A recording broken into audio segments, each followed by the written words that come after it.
Grand Theft Auto 3 is often heralded as one of, if not the most important video games of all time, and objectively created the largest paradigm shift in the gaming industry to date. So I want to deep dive into what made this game so special and so impactful as DMA Design become rock stars and reinvent pop culture in the wake of controversy and tragedy.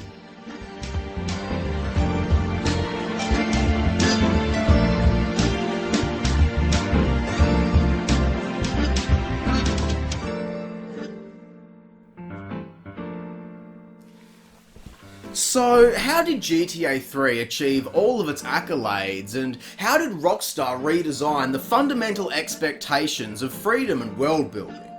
Well, like any game, you've got to start with a basic concept that can be universally understood, which had previously been established within the race and chase era of the franchise. I've covered in the past DMA's original Grand Theft Auto duet and expansion packs as an excuse to finally give the games a proper go for myself after putting it off for so many years, and you know, what I discovered was something quite unlike anything else I've ever played. While the first game struggled technically, it was still proof of concept that the whole sandbox genre was a moneymaker, providing the player with a playground to progress however they see fit, completing given tasks, exploring alternate methods of earning points, or just making the game what you want it to be and having fun.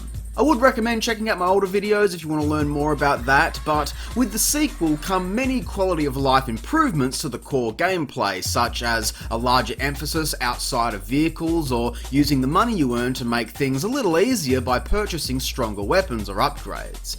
But the best of these advancements was the implementation of alternating story paths which all influenced the game's world, such as earning respect with a criminal gang in one side of town, leading to an all-out urban war in another district. By leaning heavily into this idea, not just of an open world to explore, but one that reacts to the player's actions, even down to the smallest of details, is what gave birth to the sandbox nature of the entire franchise. Now, this term sandbox is one that I've never really been a fan of, honestly. It's just an ugly buzzword. I much preferred Nakey Jakey's explanation of the Lego set versus playing with the huge ass crate of random bricks that you can make whatever you want out of. And Rockstar had already begun solving that equation with the earlier games, which means that GTA 3 becomes the uncompromising evolution onto that formula, which when taken into the next generation of technology, allowed that idea to fully come to life. Now, before we get started on the game, it should be mentioned that while I have grown up on the PS2 version myself, and honestly, I don't know how I ever managed to beat this damn thing when I was a kid, despite all of the re-releases and so-called remasters the game has had over the years, today I'll be playing the original Steam port, which is no longer available at the time of recording. While it took a little bit of setup and a couple of simple mods to get the game looking great while maintaining the authenticity of how it looked back in the day, this is definitely the way I suggest playing the game these days if you don't have the luxury of having old hardware readily available. But having said that, there is still nothing like owning a physical GTA game, reading through the gloriously detailed game manual and having that trusty roadmap by your side.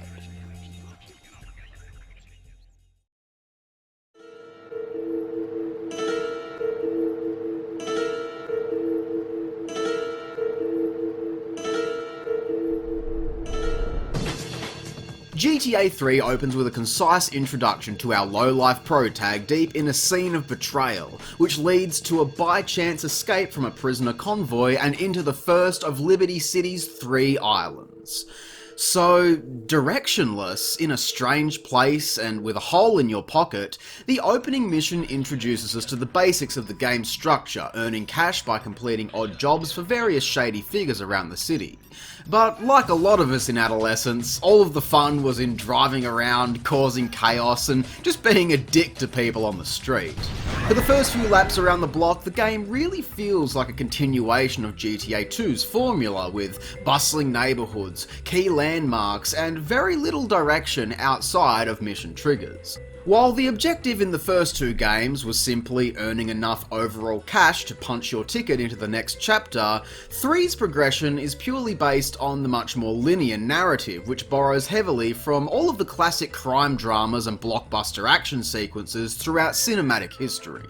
And really, we owe all of what Grand Theft Auto is to that genre, but possibly even more so to those who laid the groundwork in translating the storytelling devices into a video game setting. A prime example being Metal Gear Solid. The debut of cinematic storytelling and characters into the gaming medium is often credited to Konami's PS1 classic from 1997, which really emphasised the purpose of your actions within the game. Now, early GTA did have a few characters here and there, but they were not the face of the brand until number 3. Now, instead of nameless faces or payphones offering our only source of social interaction, Liberty City, despite its grey skies, is a warm and welcoming town to anyone looking to make some spare cash, with characters such as Salvatore Leone, godfather to the Mafia crime syndicate, Asuka and Kenji Kasan who run the Yakuza, along with many other interesting names we meet throughout our journey, all of whom flesh out not just a colourful and memorable cast, but that feeling of a true open-ended world, bountiful with possibilities. So it's no surprise that this core feature became the asset so heavily leaned on to sell this game to players. While there were certainly a lot of regional differences with the game's cover around the globe, I want to look specifically at the European cover and the now iconic GTA-style caricatures seen in the US. As you can see, we're no longer being sold on a single narrative, but rather the intertwined stories of an entire city. This place is filled with fast action, faster cars, and some pretty dodgy looking blokes who all fuel the entire thing. And like I said, this would go on to become the defining art direction of the series. It's much more eye-catching than the generic covers of the first two titles, isn't it? But on that note, I do still want to give some props to the more subtle Australian cover that I've got here. While it lacks the character aspect, its bold and simple approach feels like a modernisation on that classic style, while still indicating the direct action and reaction that you'll experience within the game. Being able to much more directly interact with the characters and pedestrians is a much needed dose of purpose, even if at the end of the day, it's just a random mission in a video game. Because what GTA 3 is selling is that feeling that you're inside of a living, breathing world. Any one of these people you see walking down the street could eventually be directly involved with our adventure, and that's what gives this world its aura, which is the topic I really want to get into in this video.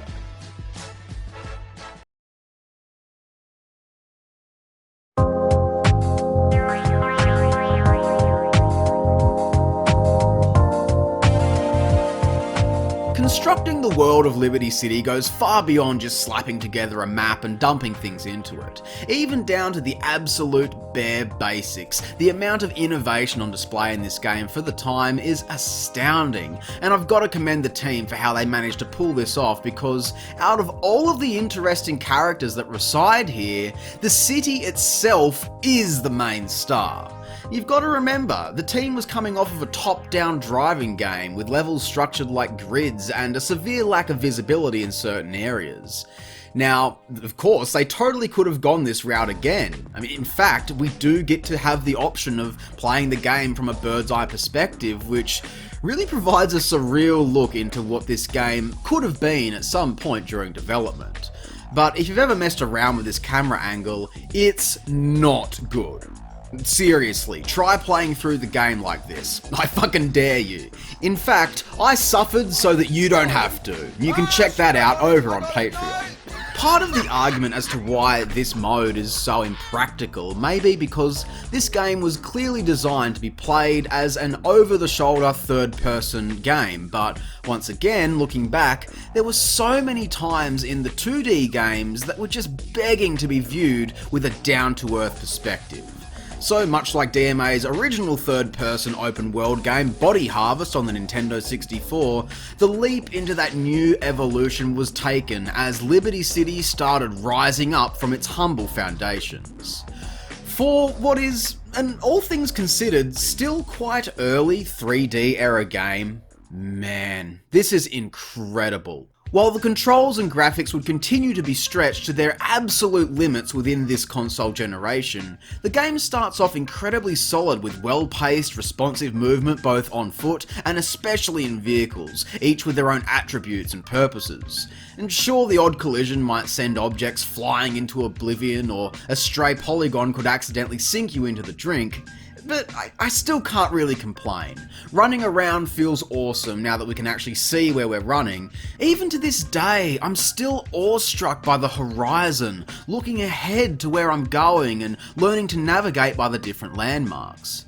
While there is still no in-game map to view, we do have a radar now, which really helps when trying to interpret the 3D space, and especially early on in the game, being confined to the first island.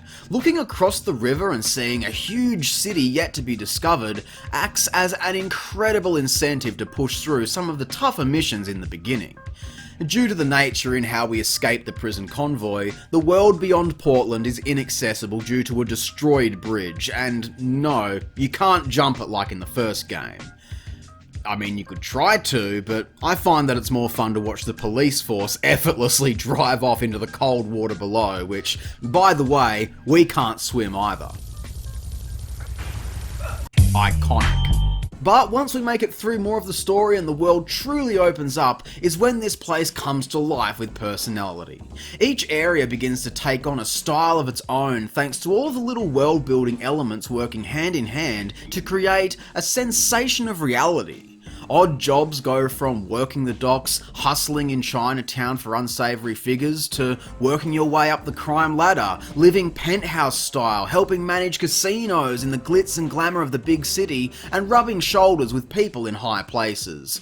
But even at ground level, the world takes on a life of its own thanks to pedestrians, traffic, seeing litter and garbage blow through the wind, signs and advertising, architecture, all the stuff that was difficult to fully appreciate in the older games due to their perspective. And really, no detail is less significant than another, which, for the game that essentially spiraled into its own genre of copycats, is still impressive to see all these years later. Obviously, the core purpose of this game is the narrative, which is quite linear. And you know, that's probably the one thing about this game that does really irk me. While I do enjoy the greater story integration, coming off of playing Grand Theft Auto 2 for the very first time, which was quite open-ended with a wide variety of different paths to take, being forced to work through each crime family in a set order, one at a time, it does feel a little bit stale, if I'm being honest. For a location as intertwined and reactive as this one, carrying over that same respect management system would have made this game just so much more incredible, which is hard to believe, I know. I can only imagine starting the game exactly the same with no direction, then falling into working for a variety of different circles, and then having some balance to the world, you know, really leaning into that realistic aspect.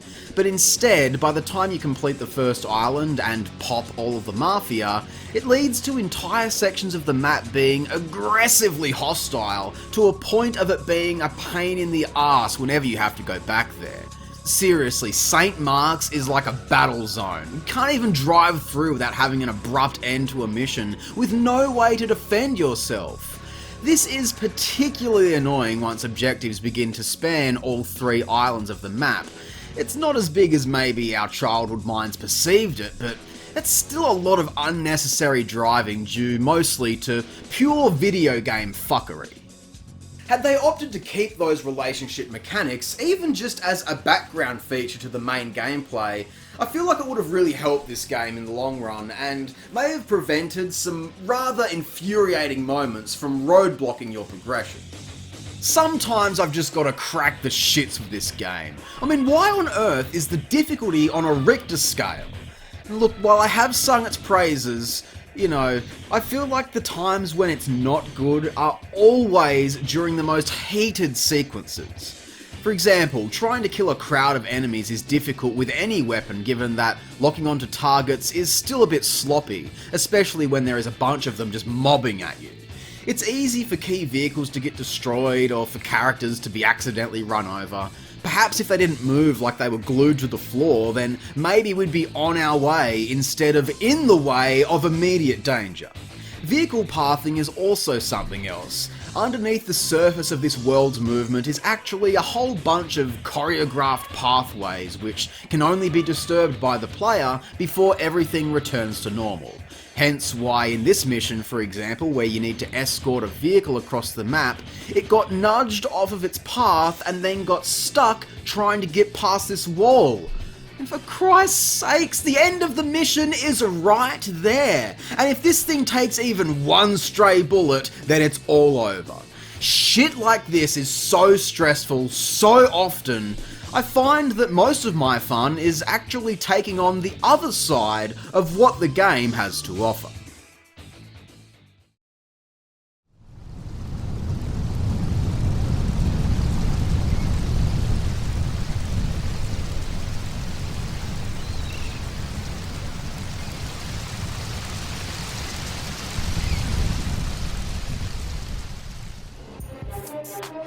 Probably this game's greatest and most tedious gift to the gaming industry for all eternity will forever be the mundane. Yeah, I'm talking service missions, role-playing as cops, firefighters, paramedics and taxi drivers, delivering vehicles to be exported. All of these tedious and unimportant yet rewarding objectives are worth sinking some time into, as they often reward the player with perks such as extra health pickups and police stars, which reduce your wanted level when driven into. The sprawling map is also covered in these hidden packages, which, when collected, will begin to spawn weapons at the safe houses where you save and start your play sessions. Sure, you can walk into the gun store and purchase these items, but isn't it just easier to start out with all of the fun stuff at your fingertips? And these hidden packages are a lot of fun too, because they really encourage exploration, which is great for the open environment. And while some of these can simply be found in random locations off the beaten path, others you need to get a little more creative in order to reach them, which almost introduces a level of puzzle platforming into the mix. Then of course there are the rampages, which make a glorious return, much the same as before, although feeling a little bit outdated given that we're no longer playing for a high score. We've also got off-road vehicle missions, side missions where you need to commandeer a remote-controlled car rigged to explode enemy vehicles, all the stuff that made both GTA 1 and 2 feel spontaneous and exciting, now fully realised to their ultimate potential. And finally, there are the all-new stunt ramps. You know, these super inconspicuous ramps that definitely don't mean anything, so please don't launch into these during a high-speed chase. Look, in all seriousness though, while these have reached a level of exhaustion within the modern games of the franchise, man, I cannot think of a better or more appropriate collectible item for an open world like this one, which is not only just a number to check off of that completion list, but remains to serve a specific purpose within the game's storytelling and functionality. I do have to ask though, who is paying you for performing such outlandish stunts? I mean, this isn't Stuntman. Although, clearly Stuntman stole a little bit of inspiration from this one. But getting back to my point, I think a big part of what makes this world so special is the atmosphere. On top of everything else at play here, the eerie concrete jungle, shrouded in fog and all tones of depression, really give it a vibe.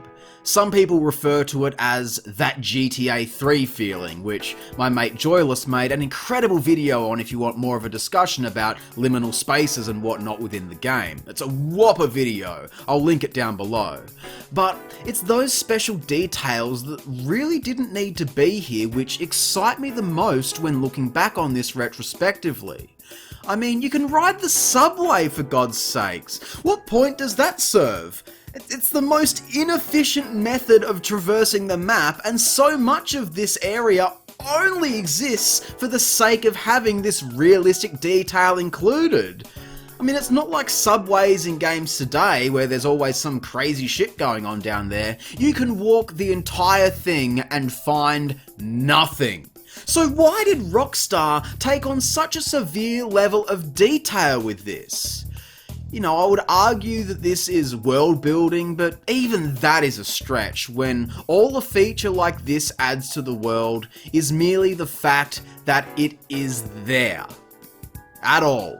And I think in essence, that is what Grand Theft Auto taught the gaming industry, that not everything needs to serve a purpose. This game invented the modern checklist-style open-world game for better and for worse, but ultimately, all of that stuff is there if you want to see it, and if you don't, then it's not required. I mean, hell, if you didn't want to even play the story missions and instead just fuck around, that's a totally acceptable way of playing the game.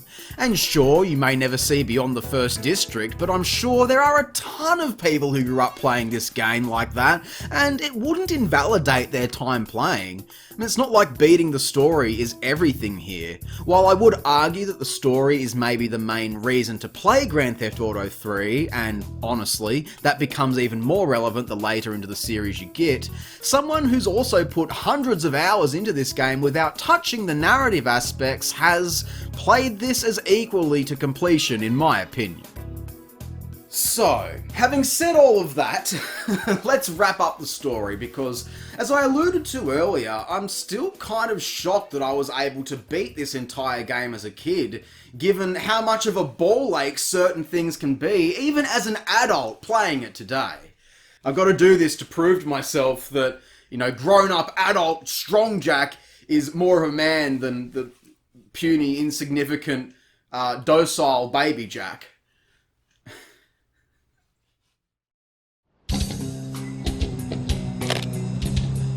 You have been a busy boy, but you haven't learned. I'm not to be trusted. Kill the idiot! I know that I've already mentioned some missions which shit me to tears, but there are a few here which will go down for me as some of the hardest and most unfair that I've ever played. A lot of people's brains may go to the final exchange at the dam, given that, I mean, well, for starters, you're faced with a wall of gunfire and the entire thing is basically a gauntlet through hell and brimstone on a single scrap of health. But for me, there is one mission which really stood out as just the worst fucking thing I've ever seen. It's called Grand Theft Aero. So, after working for various crime families, we eventually are sent to recover a package from the airport, which is stolen by the Colombian cartel, whom we need to trace back to this construction site and take them all out. Now, firstly, I want to mention the overhead view again, because this is important. On-foot gameplay is just as big, if not the bigger focus of the game when compared to the driving, right? And this is the perfect example of how clearly very little or even no testing was done before implementing this camera mode.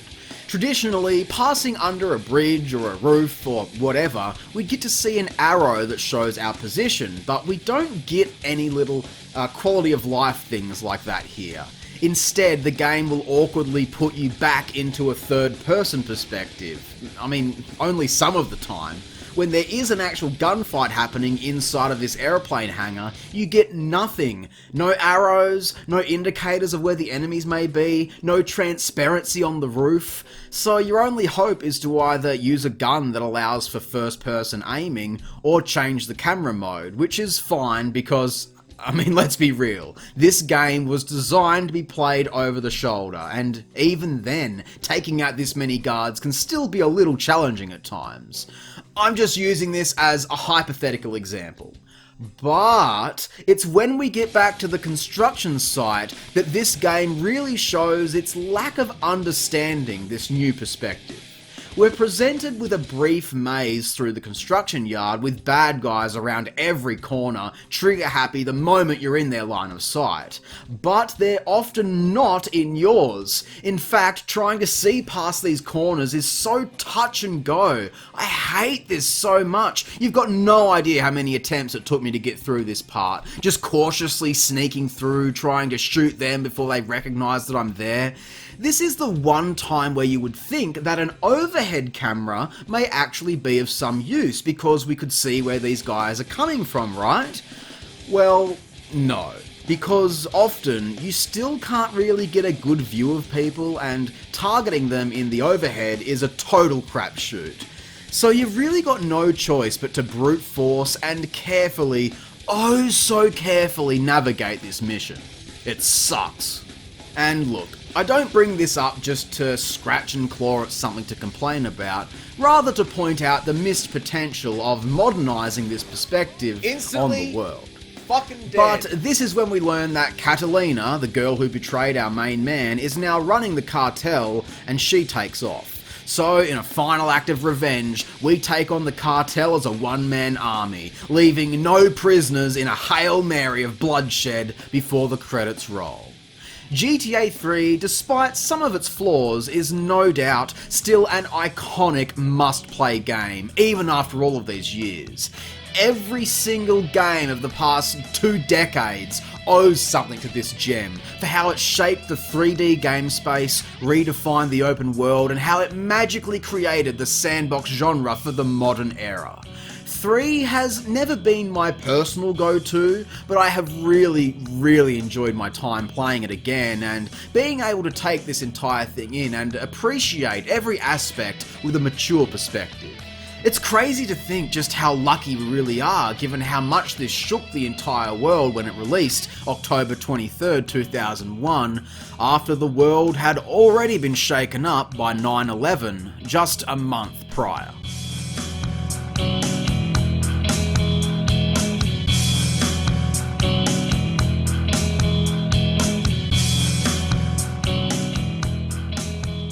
It's a well-known fact that the game had to be delayed by 3 weeks and adjusted within what was acceptable to show following the attack on the Twin Towers.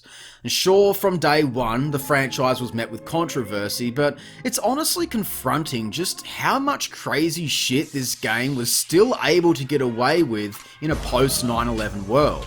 I mean, hell, they've got a mission called Grand Theft Aero. Many jumped to the conclusion that the flight in this game was nerfed following the real-world event, given that the only aircraft in the game can barely get off of the ground, but that's all bullshit. The real reason, I'm sure, is due to system loading and a lot more technical jargon that I wouldn't even be able to comprehend. And besides, you can actually fly the plane in this game, it just takes some serious practice and precision, proving that a majority of the changes to this game were purely cosmetic, including the removal of certain audio references. But even despite all that, its legacy of disrupting the status quo will forever precede all of its incredible accolades within the industry, despite what we've had since vastly challenging morals much further. And I think that this is why this may have been the last GTA game to feature a characterless character, with very little remorse or consequence to justify the player's actions. Claude is just kind of there as a vessel for the player, while every protagonist since has had at least some semblance of a heartbeat. Even Trevor, who is supposed to be a bloodthirsty maniac. So, GTA 3 really is a case of right place, right time when it comes to the counterculture, akin to the likes of Mortal Kombat back in the day.